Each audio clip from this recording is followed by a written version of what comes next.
कहानी एक ऐसे राजा की है जो पैदा होने पर तो काफी कमजोर होता है, लेकिन वो अपने आप को साबित करता है कि एक राजा बनने की सारी काबिलियत उसके अंदर है। तो इस कहानी की शुरुआत में हम एब के एक छोटे से कबीले को देखते हैं, जहाँ का राजा सिमोन आज पिता बनने वाला था। राजा खुशखबरी के इंतजार में बाहर अपने प्रजा के साथ खड़ा होता है कि तभी वहाँ पर राजा का सलाहकार व्लादिमीर आता है, जो राजा को बताता है कि महाराज, हमारे सामने एक समस्या आ गई है।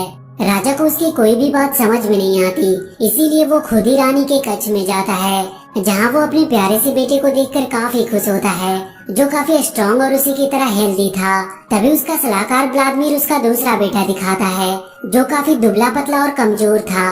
वो उसके दूसरे बेटे को दिखाते हुए कहता है कि महाराज, आपके इस बेटे ने पहले जन्म लिया है और खानदानी परंपरा के मुताबिक खानदान का पहला वारिस ही राजा बनेगा। राजा अपने बड़े बेटे को देखकर काफी उदास होता है, क्योंकि वो काफी छोटा और कमजोर था और वो जानता था कि प्रजा कभी भी इसे अपने राजा के रूप में स्वीकार नहीं करेगी। तभी वहाँ राजा की जादूगरनी, जो एक विच होती है, वो वहाँ पे आती है। वो राजा को दिलासा देते हुए कहती है कि महाराज, आप चिंता न करें, इसमें आपकी कोई गलती नहीं, ये तो प्रकृति का दोष है और ये इतना कमजोर है कि कोई भी इसे कभी अपना राजा स्वीकार नहीं करेगा। और इसीलिए राजा व्लादिमीर को उसे मारने के लिए कहता है। पर जब व्लादिमीर उस छोटे राजकुमार को मारने जाता है, तो उस छोटे से बच्चे की मासूमियत देखकर उसका माइंड चेंज हो जाता है और वो उसे नहीं मारता। पर जब वो उसे छोड़कर वहाँ से जाने लगता है, तो वो राजकुमार रोने लगता है। इस पर व्लादिमीर उसे चलना सिखाता है और उसके साथ खेलता है। धीरे धीरे समय बीतता जाता है और राजकुमार बढ़ता जाता है, लेकिन शारीरिक रूप से कमजोर होने की वजह से राजकुमार एडवर्ड अभी भी बच्चे की तरह दिखाई देता है और उसके काम भी बिल्कुल बच्चे की तरह थे। लेकिन एडवर्ड हर बात जानने के लिए काफी उत्सुक रहता था। एक बार जब एडवर्ड अपने दोस्त यान के साथ खेल रहा था, इसी बीच एक पौधे को तोड़कर वो यान को उसे फुलाने के लिए देता है और जब यान उसमें फूंक मारता है तो वो एक बलून की तरह फूल जाता है। पर तभी वहाँ पर एक बर्ड आकर उसे फोड़ देती है और जैसे ही वो बबल फूटता है, वो स्टिक यान की नोच पर जाकर चिपक जाती है। ये देखकर एडवर्ड काफी खुश होता है और उस स्टिक को लेकर पास की पत्तियों को उस पे चिपकाने लगता है, क्योंकि ये बात उन लोगों के लिए कोई मैजिक से कम नहीं था। ये लोग खेल ही रहे होते हैं कि तभी उन्हें कोई आवाज सुनाई देती है, जिसे सुनकर वो दोनों उस तरफ जाने लगते हैं। और जब वो दोनों वहाँ पहुँचते हैं तो वो देखते हैं कि वहाँ पे एक खेल का आयोजन हो रहा था और उस खेल में राजा का बेटा काफी अच्छा प्रदर्शन कर रहा था, जिसे देखकर वहाँ के सारे लोग बहुत खुश हो रहे थे और राजा भी अपने बेटे का खेल देखकर काफी खुश हो रहा था। तभी खेल एक बार फिर से स्टार्ट हो जाता है और राजा का छोटा बेटा वानिया एक बार फिर पूरे जोश के साथ खेलना स्टार्ट करता है। लेकिन जैसे ही गेंद यान के पास आता है, यान अपने आप पर से कंट्रोल खो देता है और वो गेंद पकड़ने के लिए नीचे कूद जाता है। उसी के साथ एडवर्ड भी नीचे कूद जाता है और दोनों गेंद के साथ नीचे गिरते हैं, पर वो गेंद उनके हाथ से छूटकर एक गड्ढे में चली जाती है। ये सब देखकर वहाँ के लोग उन दोनों को घेर लेते हैं। एडवर्ड तो किसी तरह उनसे बच जाता है, लेकिन वो लोग यान को बहुत बुरी तरह से पीटते हैं।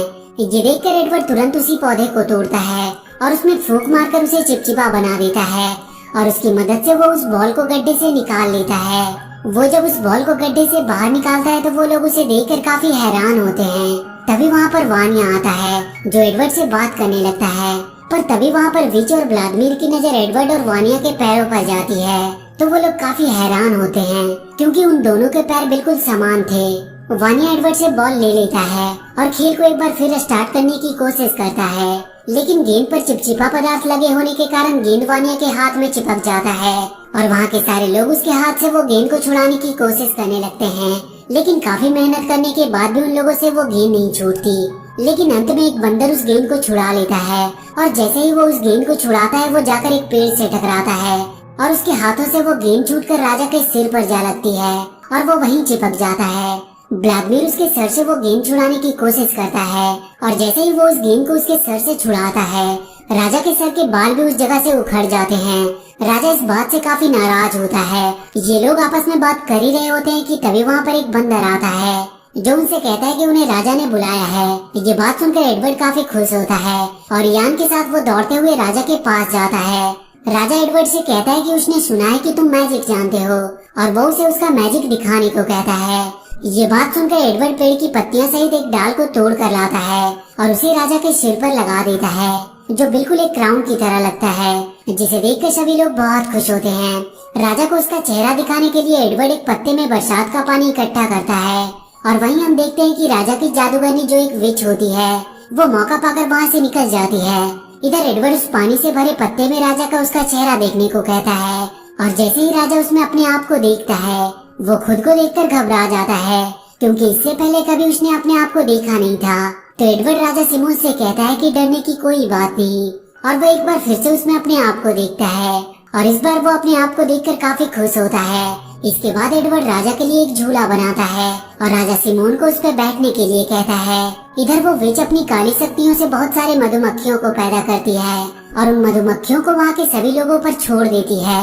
इधर राजा को झूले पर झूलने में काफी मजा आ रहा था कि तभी वहाँ पर बहुत सारी मधुमक्खियाँ उन पर हमला कर देती है, जिसकी वजह से वहाँ पर भगदड़ मच जाती है और राजा वहाँ से नीचे गिर जाता है।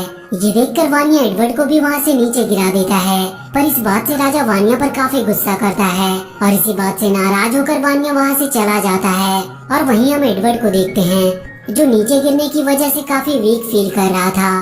तभी उसके पास यान आता है जो उसकी मदद करना चाहता था, लेकिन काफी दूर होने की वजह से वो उसकी मदद नहीं कर पाता। तो यान वहाँ से आगे की ओर बढ़ता है और इसी दौरान वो एक गड्ढे में गिर जाता है और जब एडवर्ड उस गड्ढे से बाहर निकलता है तो उसे 2 ऑस्ट्रिच मिलते हैं जो काफी सुंदर थे और साथ ही उसे वहाँ पर बहुत सारे जंगली जानवर दिखाई देते हैं, जिसे देखकर एडवर्ड काफी खुश होता है। पर तभी वो देखता है कि कुछ जंगली भेड़िए तेजी से उसकी तरफ बढ़ रहे थे, तो वो वहाँ से भागने की कोशिश करता है, लेकिन वो पीछे की ओर जाने लगता है, क्योंकि एडवर्ड कभी भी अपने 2 पैरों से दौड़ा नहीं होता है। पर किसी तरह वो घूमकर पीछे की ओर दौड़ते हुए वहाँ से निकल जाता है। इधर एडवर्ड द्वारा दी गई पानी से भरे पत्ते में सभी लोग अपने चेहरे को देखकर काफी खुश हो रहे थे कि तभी उनकी नजर एडवर्ड पर जाती है। तो वो देखते हैं कि उसके पीछे बहुत सारे जंगली भेड़िए लगे हैं। एडवर्ड वहाँ से भागते हुए एक गैंडों के झुंड में चला जाता है और जब गैंडे भेड़िए को देखते हैं तो वो वहाँ से भागने लगते हैं। भागते हुए गैंडे जब एडवर्ड के पीछे लग जाते हैं और जब राजा ये देखता है तो वो उसकी मदद करने के लिए अकेला ही चला जाता है।